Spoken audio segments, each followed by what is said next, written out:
Assalamualaikum warahmatullahi wabarakatuh. Selamat pagi anak-anak, apa kabar hari ini? Hari ini Ibu akan membahas tentang materi dan perubahannya. Ini adalah materi untuk pelajaran IPAS di kelas 10 SMK ya. Nah, apakah itu materi? Materi itu sangat erat kaitannya dalam kehidupan sehari-hari. Di antaranya ini ada beberapa contoh materi yang dapat kalian temui dalam kehidupan sehari-hari. Ada uang, kemudian ada yang berbentuk gas ataupun cair seperti air. Kemudian manusia juga termasuk materi, makanan juga termasuk materi. Kemudian, apa sih sebenarnya pengertian dari materi itu? Nah, materi itu adalah segala sesuatu yang memiliki massa dan menempati ruang dengan memiliki volume. Nah, ada beberapa nih yang Ibu berikan contoh materinya yang mungkin kalian bisa temui dalam kehidupan sehari-hari. Nah, seperti yang sudah Ibu sebutkan tadi.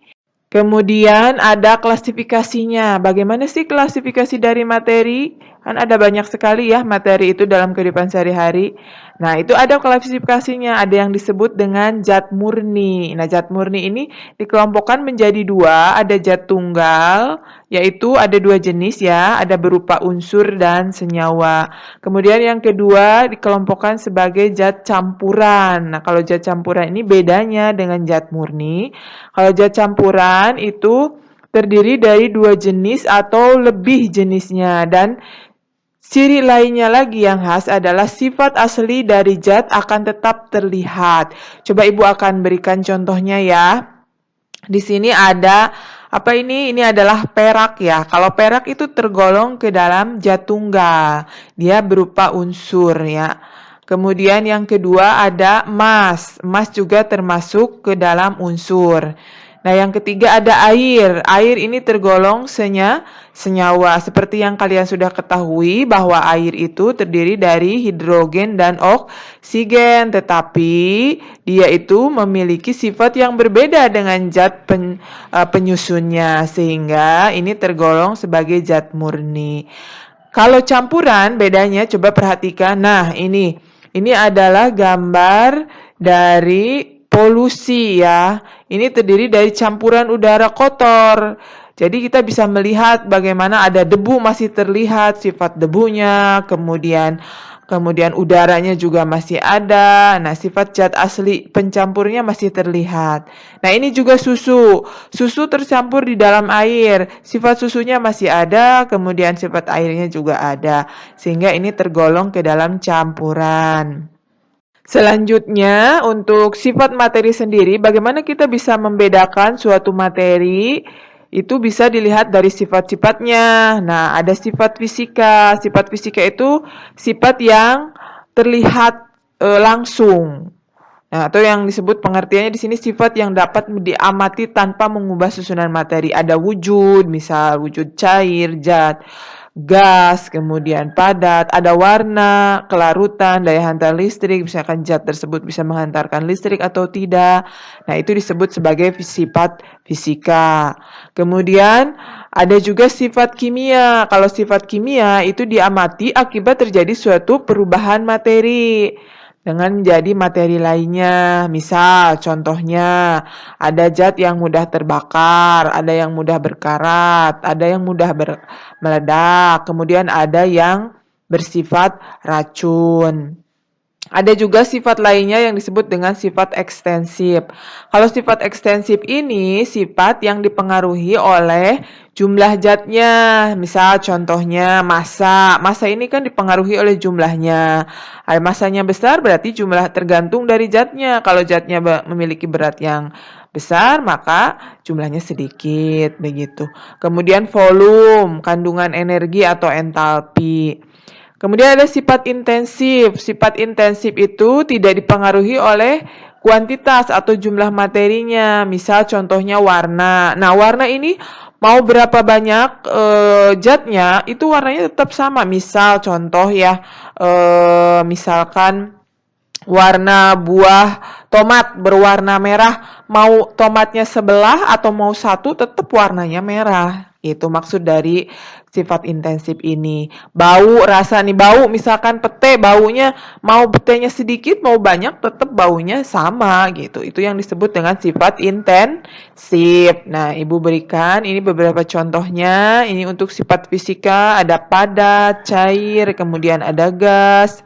Nah, ini untuk sifat kimia, dia mudah untuk terbakar, misalkan pada peristiwa kembang api.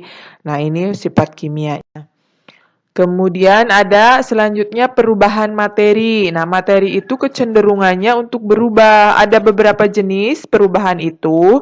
Yang pertama itu adalah perubahan fisika. Nah, Ibu contohkan misalkan ini kayu, dia berubah menjadi potongan seperti ini. Nah, ini coba kalian perhatikan, ini terjadi perubahan ya, perubahan bentuk. Kemudian kita lihat lagi perubahannya selanjutnya. Nah, ini menjadi kursi. Nah, ini disebut sebagai perubahan fisika. Kemudian yang kedua contohnya es ya. Dia berubah menjadi air lagi atau mencair. Nah, ini disebut sebagai perubahan fisika. Jadi, perubahan fisika itu apa?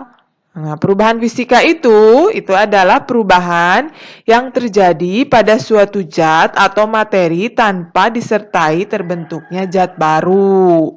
Kalian perhatikan dari contoh-contoh ini zatnya tidak berubah, kayu tetap kayu, cuman bentuknya yang berubah. Kemudian ini es ya air juga, kemudian dia mencair air juga gitu, hanya terjadi perubahan wujud. Itu disebut sebagai perubahan fisika. Selanjutnya, perubahan kimia. Apa itu perubahan kimia? Nah, Ibu contohkan ini ada kertas, dia berubah, tuh. Kertas dibakar, dia berubah menjadi arang ya, atau menjadi abu selanjutnya.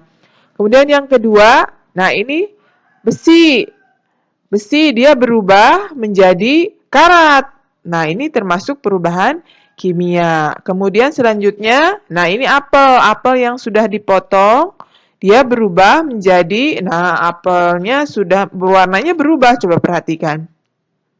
Jadi, yang tergolong perubahan kimia itu apa pengertian dari perubahan kimia? Kita perhatikan, nah ini kalau secara pengertian itu perubahan yang menghasilkan suatu zat baru dan tidak dapat dikembalikan menjadi zat semula atau disebut juga perubahan yang menghasilkan jenis dan sifat materi berbeda atau baru dari zat semula. Ini disebut sebagai perubahan kimia yang selanjutnya kita sebut sebagai reaksi kimia. Coba kalian perhatikan lagi dari contohnya, besi yang tadinya berwarna silver, dia berubah menjadi karat. Nah, karat ini bisa jadi besi lagi tidak?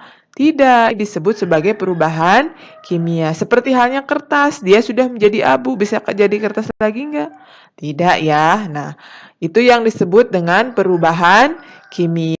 Selanjutnya silahkan kalian buat latihan untuk mengasah kemampuan diri kalian dengan mengerjakan beberapa soal yang Ibu berikan. Silahkan kalian kerjakan soal-soal tersebut di buku tugas masing-masing. Terima kasih, itu saja yang bisa Ibu sampaikan. Mohon maaf apabila ada kesalahan. Assalamualaikum warahmatullahi wabarakatuh.